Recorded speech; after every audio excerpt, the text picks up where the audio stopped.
Was the moon landing fake? Did President George Bush have insider knowledge about 9/11? What was the true story of John F. Kennedy's assassination? Are we sure the Earth isn't flat? Are birds even real? Hello, I am Jose Verduzco for Pacific Health Education Cognitive Center. A conspiracy theory is defined by the Encyclopedia Britannica as an attempt to explain harmful or tragic events as the result of the actions of a small, powerful group. During a pandemic, it's natural for people to speculate on the credibility of information being given to them. A recent infamous theory discussed in the Speaking of Psychology podcast we'll discuss later was that the new 5G cell phone towers were built to spread COVID-19, and dozens of those towers were burned across Europe in 2020. This is not a new phenomena. According to an article written by Thomas Milan Konda, conspiracy theories have been around for at least 200 years. Dating all the way back to 1831, an anti-Masonic party held its first national political convention with speeches peppered with conspiratorial expressions about Freemasonry. Freemasonry is defined by the Britannica as the teachings and practices of the Fraternal Order of Free and Accepted Masons, the largest worldwide secret society, an oath-bound society often devoted to fellowship, moral discipline, and mutual assistance that conceals at least some of its rituals, customs, or activities from the public. These types of secret groups have been the subject of multiple conspiracy theories. There are ideas that these secret groups are running the world behind closed doors. Some of these groups include the Freemasons, the Order of Skull and Bones, Bilderberg, and the Illuminati. While conspiracy theories can be fun to speculate, are truly believing them a sign of delusional disorder? According to an article published on the Cleveland Clinic, delusional disorder, previously known as paranoid disorder, is a type of serious mental illness in which a person cannot tell what is real from what is imagined. Delusions are unshakable beliefs in something untrue. They usually involve misinterpretation of perceptions or experiences. However, the situations are either untrue or highly exaggerated. Delusional people usually function normally and don't behave in an odd or bizarre manner, although there are other psychotic disorders that might also involve delusion as a symptom. In some extreme cases, people with delusional disorders can become so preoccupied that their lives are disrupted due to the delusions. The article continues to explain that the exact cause of delusional disorder is not yet fully understood, but researchers look at various roles such as genetic, biological, and environmental or psychological factors. There are 6 types of known delusional disorders, and they are as follows. Number 1, erotomanic. Someone with erotomanic delusional disorder believes that someone else, most commonly a celebrity or a person of power, is in love with them. This could eventually lead to stalking or attempting to contact the person. Counselor Sarah Macon says erotomania delusions can manifest in different ways. Some examples include a person believing a local news anchor is secretly saying things on TV to get their attention, a person listening for secret messages and songs directed at them from their favorite musicians, a person finds out everything possible about a famous person that they believe loves them. Number 2, grandiose. Someone with grandiose delusional disorder has an overinflated sense of worth, power, knowledge, or identity according to the article from Cleveland Clinic. They might believe they have a great talent or they made an important discovery. Dodson!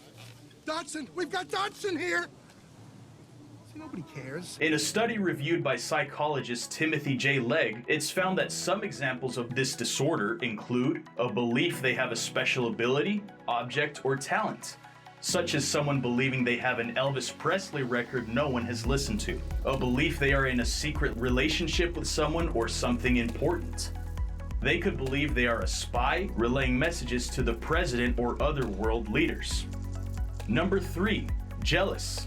Someone with jealous delusional disorder believes their spouse or partner is unfaithful. According to findings posted on brightquest.com, some examples of jealous delusions include frequently questioning and accusing partners and watching of signs of bad intent, prohibiting the partner from having social media accounts or even checking them secretly to see their communications, paranoia over phone calls or emails the partner is involved in, Number 4, persecutory. Someone with persecutory delusional disorder believes they or someone close to them are being mistreated, or someone is spying on them or planning to hurt them. People with this disorder usually make repeated complaints to authorities. Number 5, somatic. Someone with somatic delusional disorder believes they have a physical defect or medical problem. Some examples on the BrightQuest website are as follows. Fears of infestation or infection. They believe they've been infected by parasites or tiny insects under their skin. Distorted body image. Despite evidence to the contrary, they will believe their bodies are deformed, misshapen, or unattractive. Number 6, mixed. People could have 2 or more types of the delusional disorders we listed previously. While delusional people tend to believe conspiracy theories such as birds being fake or the earth being flat, paranoid people tend to believe differently. Delusional people will believe something is true that is clearly not true, while paranoid people think others are out to get them. People with paranoid personality disorder have an unrelenting mistrust and suspicion of others, even when there is no reason to be suspicious, according to the Cleveland Clinic. What was that? Nothing. I'm on to you. This includes people believing the government is out to get them specifically, or a family member is out to hurt them. This disorder interferes with their ability to form close or even workable relationships. Some examples of a person with PPD are as follows. They doubt the commitment, loyalty, or trustworthiness of others, believing they're exploiting or deceiving them. They're reluctant to confide in others or reveal personal information out of fear it will be used against them. They're unforgiving, hypersensitive, and they take criticism poorly. So why do people believe things to be true that are proven to be untrue despite so much evidence to the contrary? It may be the same reason people choose to believe conspiracy theories. On the Speaking of Psychology podcast hosted by Kim Mills, Dr. Karen Douglas joined to discuss conspiracy theories and the psychology behind them.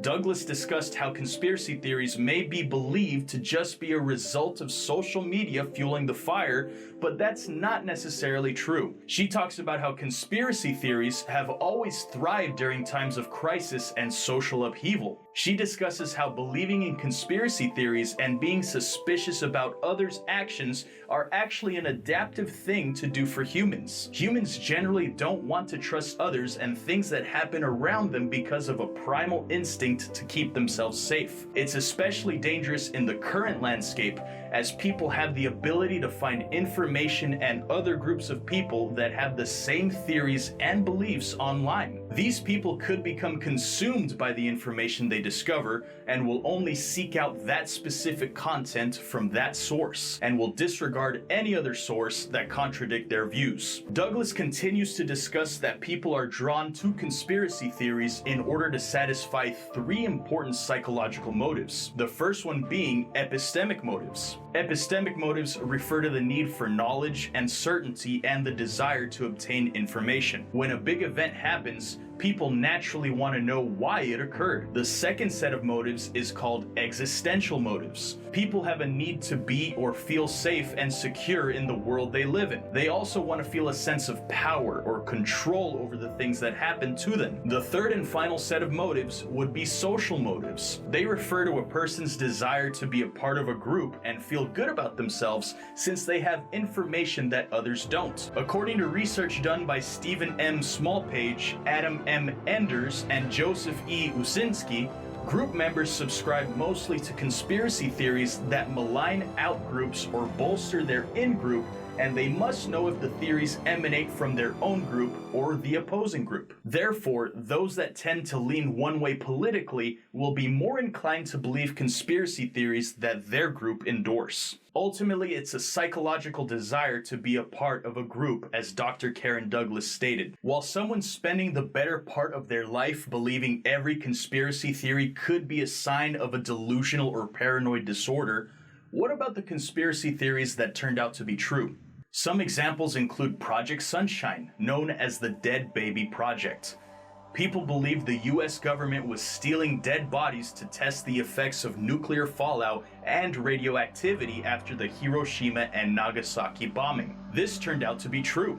Turns out the government was stealing samples and even limbs of recently deceased children without permission of the families. Another example of a conspiracy theory that turned out to be true was that First Lady Edith Wilson was in charge of the country instead of her husband, President Woodrow Wilson. Woodrow Wilson suffered a stroke towards the end of his presidency that rendered him incapable of governing. The government kept this quiet from the public, and Edith Wilson stepped in and made most of the executive decisions while her husband was recovering for well over a year. If indeed there is reason to believe that some conspiracy theories could be true, then why call it delusion or paranoia?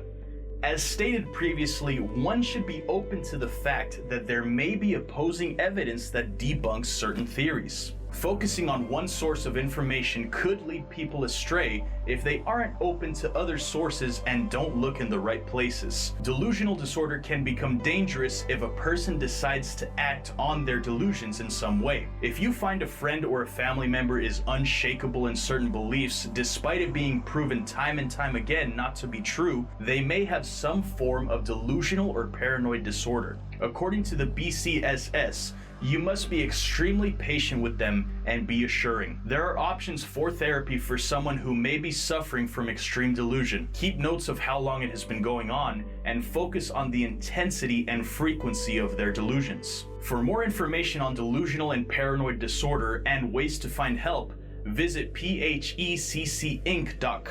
or ask your doctor what your options are for therapy.